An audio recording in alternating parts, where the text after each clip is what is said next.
Bueno, espero que se encuentre muy bien. Continuamos con las clases de comunicación y medios. En particular, en este video vamos a retomar la cuestión de las teorías de la comunicación que fuimos desarrollando la semana pasada. Si recuerdan, en el encuentro de la última semana hablamos de dos teorías principalmente, que es la teoría de la aguja hipodérmica y la teoría informacional, también conocido como modelo matemático. Y en particular, en este video lo que vamos a hacer es trabajar una visión un poco más avanzada en relación al análisis del fenómeno de la comunicación, es la teoría crítica. Esta teoría surge en la década de 1960 a partir de profundos cambios que se dan en el plano de lo político, lo social, de lo cultural, de lo económico, y del cual los medios masivos de comunicación no van a ser ajenos. Estamos hablando de un periodo histórico enmarcado por el avance y la expansión principalmente de la televisión, pero también de otros medios más tradicionales, como las agencias de noticias, como los diarios, como la radio. Y a partir de esa década, una escuela llamada la Escuela de Frankfurt, de Alemania, va a empezar a interiorizarse un poco más en analizar este fenómeno de la comunicación, introduciendo nuevos conceptos que son muy interesantes para pensarlo, como la cuestión de la influencia del poder económico, de los sistemas de dominación política, de las distintas ideologías, el papel de las corporaciones culturales, todos elementos que son claves para entender las motivaciones muchas veces que tienen los medios masivos de comunicación al transmitir determinadas informaciones. Ya nos encontramos frente a un modelo que es superador a los dos anteriores, en donde la comunicación era pensada simplemente en el papel que desempeñaban el emisor, el mensaje y el receptor, sin analizar en profundidad los contenidos de esos mensajes, mientras que la teoría crítica lo que va a hacer es pensar la comunicación como una herramienta de dominación,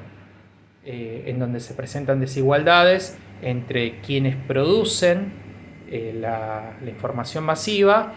y que son determinados grupos de las élites, de los sectores más poderosos de la sociedad, y por el otro lado el conjunto de personas comunes, que son más bien receptores pasivos de esa comunicación que nos transmiten los medios.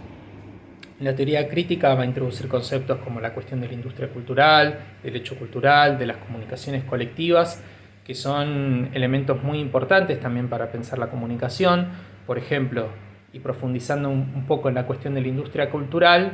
esa visión o esa conceptualización es superadora a la de comunicación o cultura de masas, en donde los productos culturales son elaborados por el conjunto de la ciudadanía, mientras que la teoría crítica plantea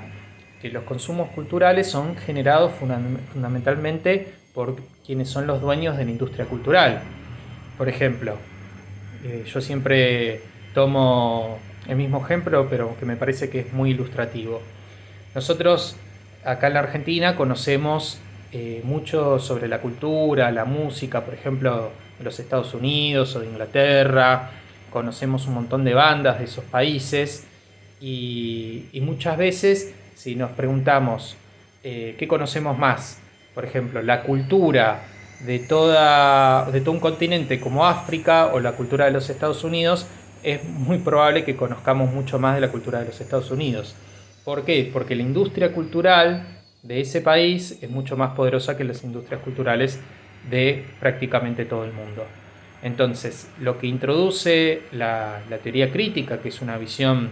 más bien marxista en torno a la cuestión de la comunicación, es esta idea de que los medios masivos lo que hacen es producir un discurso uniforme, homogéneo, en donde los sujetos somos